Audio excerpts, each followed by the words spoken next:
Hello అండి, welcome back to our channel. హే రోజు స్టోరీ అందాల రాక్షసి ఎపిసోడ్ 79. ఇక స్టోరీలోకి వెళ్తే అనూష తన సిస్టమ్ ముందు కూర్చొని వర్క్ చేస్తూ ఉందే కానీ తనకి వర్క్ చేసే మూడు కొంచెం కూడా లేదు. తనకి పశ్చాత్తాపంతో కూడిన మధు ఫేస్ తన కళ్ళల్లో నిలిచిన నీళ్ళే గుర్తొస్తూ ఉంటే వర్క్ మీద కొంచెం కూడా ఇంట్రెస్ట్ రావడం లేదు. హాఫ్ డే లీవ్ తీసుకుని ఫ్లాట్కి వెళ్ళాలనున్నా మేనేజర్ కోపాన్ని చూసి పర్మిషన్ అడిగితే ఎక్కడ తన జాబ్ కూడా ఓడిపోతుందో అని తన సిస్టమ్ ముందు కూర్చొని బలవంతంగా వర్క్ చేస్తూ ఈవినింగ్ ఎప్పుడవుతుందా అని వెయిట్ చేస్తూ ఉంటుంది.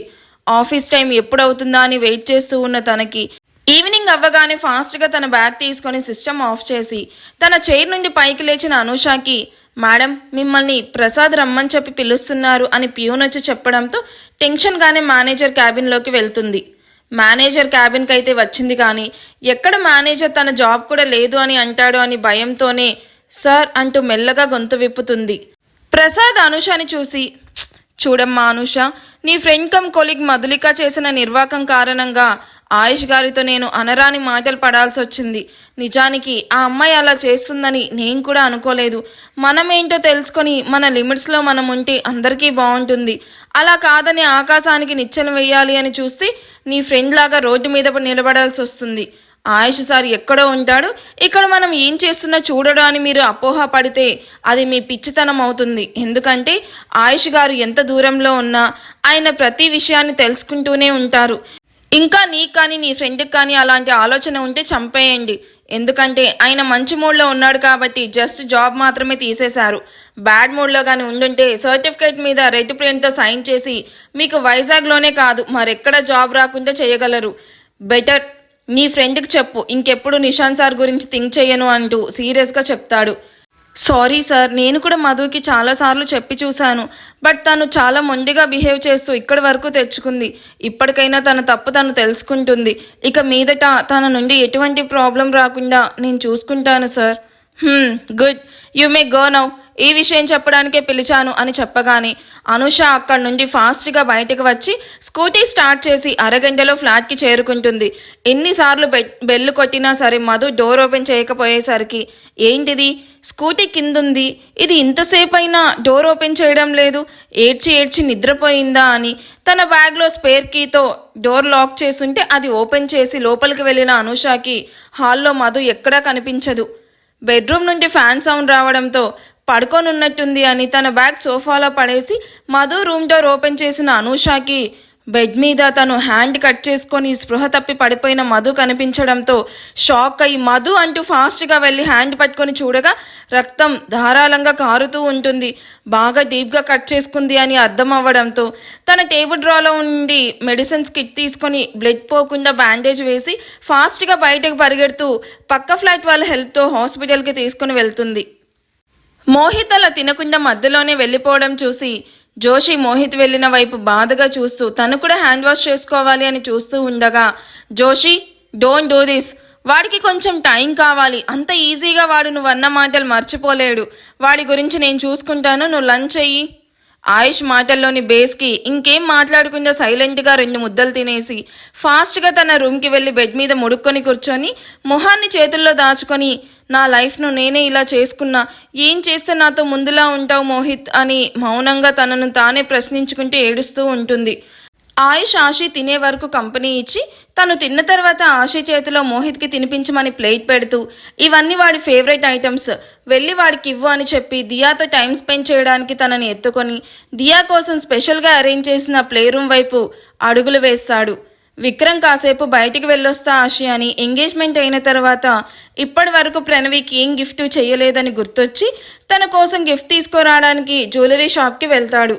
ఆశి మోహిత్ కోసం ట్రేలో ఫుడ్, వాటర్ అండ్ డెజర్ట్ పట్టుకొని మోహిత్ ఫ్లోర్కి లిఫ్ట్లో వెళ్తుంది. ఓపెన్ అయిన లిఫ్ట్ నుండి బయటకు వచ్చి మోహిత్ రూమ్ వైపు వెళ్ళి డోర్ ఓపెన్ చేసి లోపలికి వెళ్తుంది. మోహిత్ బాల్కనీలో నిల్చుకొని గార్డెన్ వైపు చూస్తూ ఉంటాడు. తనకి ఆ గార్డెన్లో తను జోషి ఆడుకుంటున్నట్టు లైవ్ విజువల్స్ కనిపిస్తూ ఉంటే రెప్ప కొట్టగా అటువైపు చూస్తూ ఉంటాడు.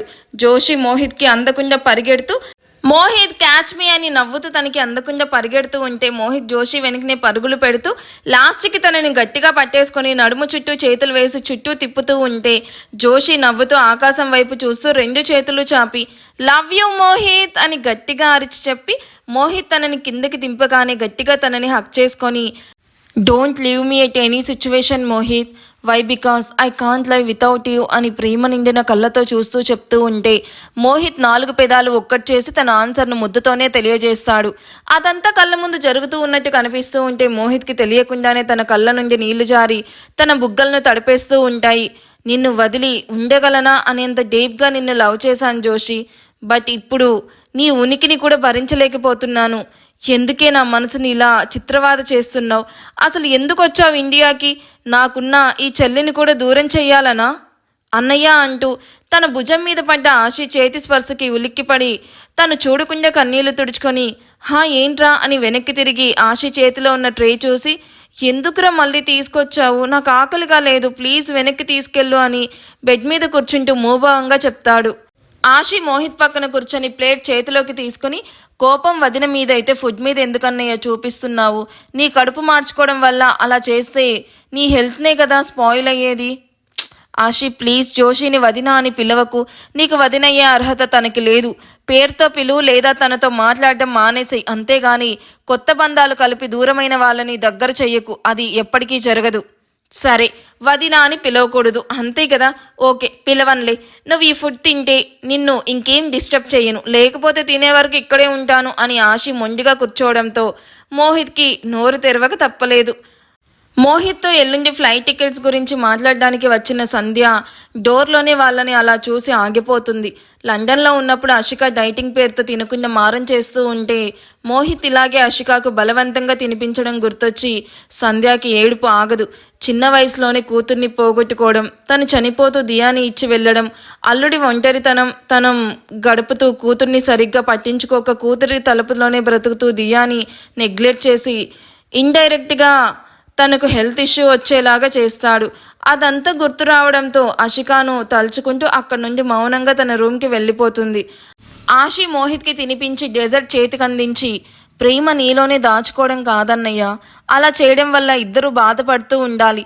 తప్పో ఒప్పో తనకి ఓ ఛాన్స్ ఇచ్చి చూడు, తను మారకపోతే ఇక్కడితో ఈ బంధానికి ముగింపివ్వు. లేదు తను మారుతుంది అని నీకు అనిపిస్తే నీకో మంచి బెటర్ ఆఫ్ దొరుకుతుంది. ప్రేమించిన వ్యక్తి దూరమైతే ఆ పెయిన్ భరించడం చాలా కష్టం, అది నాకు బాగా తెలుసు కాబట్టి చెప్తున్నాను. ఆ తర్వాత నీ ఇష్టం అని వచ్చిన దారినే వెళ్తూ ఉన్న ఆశను చూస్తూ ఉండిపోతాడు మోహిత్. ఆశి మోహిత్ రూమ్ నుండి కిందకి వచ్చి కిచెన్లో ఆ ట్రే పెట్టేసి దియా ఆయుష్లను వెతుకుతూ ప్లే రూమ్లోకి వెళ్ళేసరికి ఇద్దరు వీడియో గేమ్స్ ఆడుతూ బిజీగా ఉంటారు. వాళ్ళని డిస్టర్బ్ చేయకుండా ఓ సైడ్ ఉన్న సోఫాలో కూర్చొని టేబుల్ మీదున్న మ్యాగజైన్ చదువుతూ ఉంటుంది. ఎంతసేపైనా ఇద్దరు గేమ్ ఆపకపోయేసరికి ఎవరు విన్ అవుతారా అని ఆశి కూడా చదవడం ఆపి వాళ్ళ వైపు ఇంట్రెస్టింగ్గా చూస్తూ ఉంటుంది. ఆశి చూపులు నేరుగా తనకి తాకుతూ ఉంటే డిస్టర్బ్ అయిన ఆయుష్ దియా చేతిలో ఓడిపోతాడు. తను విన్నవగానే, హే నేనే విన్నయ్యాను డాడ్, నువ్వు లూజర్ అంటూ తల మీద 2 బొటన వేళ్ళు పెట్టుకుని ఆయుష్ని ఎక్కిరిస్తూ ఉంటే ఆయుష్ పట్టుకోవడానికి రావడంతో నవ్వుతూ ఆశి వడిలోకి చేరిపోయి, మోమ్ నేనే విన్నయ్యాను అని నవ్వుతూ చెప్తున్న కూతురు వైపు చిరునవ్వుతో చూస్తూ నుదుటిన ముద్దు పెడుతూ, you are always genius cutie, మీ డాడ్ కంటే ఎక్కువ ఇంటెలిజెంట్ నువ్వు అని కూతుర్ని పొగుడుతూ తన వైపు కోపంగా చూస్తూ ఉన్న భర్తను చూసి ఏంటి అన్నట్టు చేతులతో సైగ చేస్తుంది. నీ వల్లే నా కాన్సన్ట్రేషన్ దెబ్బతింది, ఎందుకలా నా వైపు రెప్ప కూడా వేయకుండా చూసావు? నీ చూపులు నన్ను ఎంతగా డిస్టర్బ్ చేశాయో తెలుసా అని ఇన్నోసెంట్గా అంటున్న ఆయుష్ వైపు చిరుకోపంగా చూస్తూ, ఆయుష్ గారు దియా అంటూ దియాని చూపిస్తూ, నేను మామూలుగానే చూశాను అని టాపిక్ డైవర్ట్ చేసి, రేపు నేను దియా నాన్నని చూడడానికి వెళ్తున్నాం ఆయుష్ గారు, ఎల్లుండే కదా డాక్టర్ వచ్చేది, ఆ విషయం చెప్పి కాసేపు ఇద్దరితో టైం స్పెండ్ చేసి వస్తాము. ఓకే మీతో పాటు మున్నా కూడా వస్తాడు, నాకు కొంచెం బయట వర్క్ ఉంది, అది చూసుకొని వస్తాను, నువ్వు రెస్ట్ తీసుకో, ఇప్పుడేం పెయిన్ లేదు కదా అని ఆశి బుగ్గన చేపెట్టి ప్రేమగా అడుగుతున్న ఆయుష్ వైపు చూస్తూ లేదు అన్నట్టు తల ఊపడంతో తల మీద కిస్ చేస్తూ బాగుంది అని ఇటు అటు తిరగకుండా రెస్ట్ తీసుకో అండ్ చెప్పడం మర్చిపోయాను, ఎల్లుండి అందరం టెంపుల్కి వెళ్తున్నాం, నువ్వు దియా సేఫ్గా బయటపడ్డాక వెళ్ళాలి అనుకున్నా, అది పోస్ట్ పోన్ అవుతూనే వచ్చింది, ఎల్లుండికి నీ పీరియడ్స్ ఫినిష్ అవుతుంది కదా. అయిపోతుందా ఆయుష్ గారు అని మెల్లగా చెప్పి అమ్మ అభిని కూడా తీసుకుని వెళ్దామా అని అడుగుతున్న ఆశీ వైపు చూసి, మీ నాన్నని కూడా తీసుకుని వెళ్దాం, టెంపుల్ నుండి వచ్చాక ఇటు నుండే హాస్పిటల్కి వెళ్దాం, ఓకేనా మేడం అని నవ్వుతూ చెప్పి వెళ్తున్న ఆయుష్ని చూసి నవ్వుకుంటూ ఆయుష్ నుండి వస్తున్న పాజిటివ్ రెస్పాన్స్కి హ్యాపీగా ఫీల్ అవుతూ రెస్ట్ తీసుకోకుండా దియాతో కలిసి మిగిలిన ఆటలన్నీ ఆడుతూ ఉంటుంది. నైట్ ఆఫీస్ నుండి మహల్కి వచ్చిన నిషాన్ ఆఫ్టర్నూన్ నుండి ఆఫీస్లో ఫుల్ బిజీగా గడపడంతో మళ్ళీ కిందకు వచ్చే ఓపిక లేక తన రూమ్కి డిన్నర్ తెప్పించుకొని అది వచ్చేలోపు ఫ్రెష్ అయ్యి డిన్నర్ రాగానే ఫినిష్ చేసి బెడ్ ఎక్కేస్తాడు. నిద్రపోవడానికి లైట్ ఆఫ్ చేస్తూ ఉన్న తనకి ఆయుష్ టెర్రస్ మీదకి రమ్మని కాల్ చేయడంతో అబ్బా ఈ టైంలో ఎందుకు పిలుస్తున్నాడు అని 11 అవుతున్న టైంని చూసి ఈయన నిద్రపోడు, ఇంకెవరిని నిద్రపోనివ్వడు అని నిద్ర అవస్థలోనే టెర్రస్ మీదకి వెళ్ళి టెర్రస్ చివరన నిల్చుకొని నిండు జాబిలిని చూస్తూ ఉన్న ఆయుష్ని చూసి, ఫోట్ అన్నయ్య ఈ టైంలో ఎందుకు పిలిచావని తల గోక్కుంటూ ఆవలిస్తూ ఆయుష్ ఎదురుగా నిల్చుకుంటాడు. ఆయుష్ నిషాన్ వైపు సీరియస్గా చూడడంతో బాబోయ్ సింహం కోపంగా ఉంది, మళ్ళీ ఎవరి కొంప మునిగిందో అని నార్మల్గా నిల్చుకొని, అంటే అన్నయ్య ఆఫీస్లో వర్క్ ఎక్కువ ఉంది, ఇప్పటి వరకు కూడా వర్క్ చేస్తూనే ఉన్నాను, అందుకే టైర్డ్ అయ్యాను, ఇంతకీ ఎందుకు పిలిచావన్నయ్యా? ఆయుష్ నిషాన్ వైపు సూటిగా చూస్తూ, మార్నింగ్ దియాను తీసుకొని నువ్వు అవి ఎక్కడికి వెళ్ళారు అండ్ ఎప్పుడొచ్చారు అండ్ అక్కడ ఏం జరిగింది? చచ్చాన్రా దేవుడా, ఏదైతే తెలియకూడదు అనుకున్నానో అదే తెలిసినట్టుంది, ఈరోజు నా చావు కన్ఫామ్ అనుకుంటూ, అది మేము ఎక్కడికి వెళ్ళలేదన్నయ్యా, మహల్లోనే ఉన్నాం. అవునా, మరి నీ వదినేంటి? అభి మహల్కి వచ్చాక నువ్వు తను కలిసి దియాని పార్కుకి తీసుకుని వెళ్ళారని చెప్పింది అని కళ్ళెగరేస్తాడు. అయిపోయింది, అంతా అయిపోయింది, అన్నయ్యకి పార్క్లో జరిగింది తెలిసిపోయింది అని తన వాయిస్నే చెప్తుంది. ఇక కవర్ చేయడం ఎందుకని తల కొట్టుకుంటూ, అన్నయ్య అది ఏం జరిగిందంటే, నేను దియాని పార్కుకి తీసుకెళ్ళింది నిజమే, కానీ అక్కడ ఏం జరిగిందంటే అక్కడ నువ్వు ఇద్దరిని గాలికి వదిలేసి నీ మొబైల్తో టైం పాస్ చేసి ఇద్దరికి చావు భయాన్ని చూపించావు, ముఖ్యంగా దియాకి, అంతే కదా? లేదన్నయ్య, అది ఆఫీస్ నుండి వచ్చింది కాల్, సిగ్నల్స్ సరిగ్గా లేవని అభికి జాగ్రత్త చెప్పి మరీ వెళ్ళాను, బట్ అలా జరుగుతుందని అనుకోలేదు, ఇంకెప్పుడు అలా జరగదు, ప్లీజ్ అన్నయ్య, మొహాన్ని అంత సీరియస్గా పెట్టకు, నాకు భయంగా ఉంది. నేను నీ వైపు సీరియస్గా చూస్తూ ఉంటేనే నీ మాటలు తడబడుతున్నాయి అండ్ నీ ఫేస్ చెమ్మటతో తడిచిపోతూ ఉంది. మరి నా కూతురు అలాంటి సిచ్యువేషన్లో ఎంత భయపడి ఉంటుంది? తన ఏజ్ ఎంతరా? తనని అలాంటి సిచ్యువేషన్లో పడేసి నువ్వు కాల్ మాట్లాడుతూ ఉంటావా? ఇందుకు నీకు ఖచ్చితంగా పనిష్ చెయ్యాలి కదా అంటూ నిషాన్ తేరుకొని లోపే నిషాన్ కాళ్ళు పట్టుకొని ఫ్రాక్షన్ ఆఫ్ సెకండ్స్లో టెర్రస్ మీద తలకిందులుగా వేలాడదీసి, ఇంకోసారి దియాను అలా ఒంటరిగా వదిలేస్తావా అంటూ సీరియస్గా అడుగుతాడు. ఆయుష్ తన కాళ్ళు వదిలితే కింద పడి చావడం ఖాయమని భయంతో గట్టిగా కళ్ళు మూసుకొని, అన్నయ్య ప్లీజ్ ఇంకెప్పుడు ఇలా చెయ్యను, ప్లీజ్ నాకు భయం వేస్తుంది, పైకి లాగు అని భయంతో తనని వేడుకుంటూ ఉన్న నిషాన్ని కాసేపటికి పైకి లాగి గుండె మీద చెయ్యి వేసి ఊపిరి పీల్చుకుంటూ ఉన్న నిషాన్ని చూసి వాటర్ బాటిల్ ఇవ్వగానే half of the water bottle తాగేసి వాటర్ మొత్తం తాగేసి ఆయుష్ వైపు చూస్తాడు. ఆయుష్ నిషాన్ జుట్టు సరిచేస్తూ, నాకు తెలియకుండా ఏదైనా హైడ్ చెయ్యాలని చూడకు, అది మన ఫ్యామిలీలో అవ్వచ్చు లేదా మన ఆఫీస్ మ్యాటర్ అవ్వచ్చు, ఏదైనా సరే నాకు మినిట్ టు మినిట్ అన్నీ తెలుస్తూనే ఉంటాయి. ఇప్పుడు నీకు ఇలాంటి పనిష్మెంట్ ఇచ్చింది నాకు భయపడాలని కాదు, దియా ఎంత భయపడి ఉంటుందో నీకు తెలియడానికి, అప్పుడే కదా నెక్స్ట్ టైం ఇలాంటి మిస్టేక్ చేయకుండా ఉంటావు అని చెమట తుడుస్తూ, ఇప్పుడు వెళ్ళి పడుకో, గుడ్ నైట్ అని కోల్గా చెప్తున్న ఆయుష్ని చూసి బ్రతుకు జీవుడా అని ఫాస్ట్గా పరిగెత్తుకుంటూ తన రూమ్కి వెళ్తున్న నిషాని చూసి నవ్వుకుంటూ ఆయుష్ కూడా తన రూమ్కి వెళ్ళిపోతాడు. టైం 11 పైనే అవుతుంది, ఇప్పుడు అందరూ పడుకొని ఉంటారు, ఇదే కరెక్ట్ టైం, ఇప్పుడే ప్రణవికి నేను తెచ్చిన గిఫ్ట్ ఇవ్వాలి అని విక్రమ్ డోర్ ఓపెన్ చేసి బయటకు రాగానే ఆ ఫ్లోర్ మొత్తం నిశ్శబ్దంగా కనిపించడంతో మెల్లగా నడుస్తూ ప్రణవి రూమ్ ముందుకు వెళ్ళి తన డోర్ నాక్ చేస్తాడు. సీరియస్గా కొరియన్ డ్రామా చూస్తూ ఉన్న ప్రణవికి డోర్ నాక్ చేస్తున్న సౌండ్ వినిపించడంతో ఈ టైంలో ఎవరొచ్చారు అనుకుంటూ అలాగే వెళ్ళి డోర్ ఓపెన్ చేసి ఎదురుగా పల్లికిలిస్తూ కనిపించిన విక్రమ్ని చూసి కోపంగా వాట్ అంటూ అరుస్తూ ఉంటుంది. ఇలా నిల్చుకొని మాట్లాడేస్తావా, తప్పుకో అంటూ ప్రణవిని రూమ్లోకి నెట్టి తను లోపలికి వచ్చాక డోర్ లాక్ చేసి, ఈ టైం దాకా పడుకోకుండా ఏం చేస్తున్నావు నువ్వు అని ల్యాప్లో వస్తూ ఉన్న డ్రామాస్ వైపు చూస్తూ, ఇప్పటి వరకు నిద్రపోకుండా ఇలా ఇవి చూస్తూ ఉంటే కళ్ళ కింద డార్క్ సర్కిల్స్ వస్తాయి. మ్యారేజ్ దగ్గరలో ఉంది, త్వరగా పడుకొని బ్యూటీని పెంచాలని ఉందా నీకు? రేపటి నుంచి 10 లోపు పడుకోకుండా ఉండాలి, అప్పుడు చెప్తా నీ పని అని సీరియస్గా చెప్తాడు. ఇప్పటికే చాలా ఎక్కువ మాట్లాడావు కానీ ఎందుకు వచ్చావో చెప్పు, ఎందుకు తగలాడావు? నాకు నిద్ర వస్తుంది. ఇప్పటి వరకు రాని నిద్ర నన్ను చూడగానే వస్తుందా నీకు? కొన్ని మొహాలు అంతేలే, ఎక్కువసేపు చూడలేము, అది వాళ్ళ ఫేస్ వాల్యూ. నీతో ఈ టైంలో గొడవ స్టార్ట్ చేసి అది ఫినిష్ అవ్వడానికి తెల్లారిపోద్దులే కానీ దిస్ ఈజ్ ఫర్ యూ అని గిఫ్ట్ కవర్ ప్రణవి చేతిలో పెడుతూ ఓపెన్ ఇట్ అని నవ్వుతూ చెప్తాడు.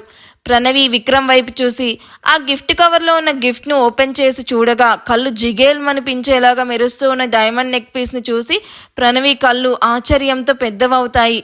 ప్రణవి మొహంలో కనిపిస్తున్న భావాన్ని చూస్తూ ఉన్న విక్రమ్ ప్రణవి వైపు చూసి డూ యూ లైక్ ఇట్ అని అదే చిరునవ్వుతో అడుగుతున్న విక్రమ్తో I love it, thank you so much అని హార్ట్ఫుల్గా చెప్తున్న ప్రణవిని చూసి ఫస్ట్ టైం పాజిటివ్గా రెస్పాండ్ అయ్యావు, గుడ్ నైట్ అని అక్కడి నుండి విక్రమ్ వెళ్ళిపోగానే ప్రణవి నవ్వుతూ పిచ్చి విక్రమ్, నన్ను ఇలా బలవంతంగా పెళ్లికి ఒప్పించి మీరు ప్రేమించిన అమ్మాయిలతో హ్యాపీగా ఉంటారా?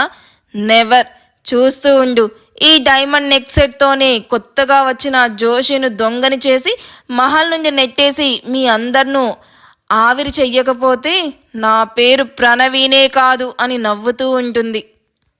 ఈ ఎపిసోడ్ ఎలా అనిపించిందో నాకు కామెంట్ చేయండి. ఎపిసోడ్ నచ్చితే ప్లీజ్ లైక్ చేయండి. Thank you for watching. Bye.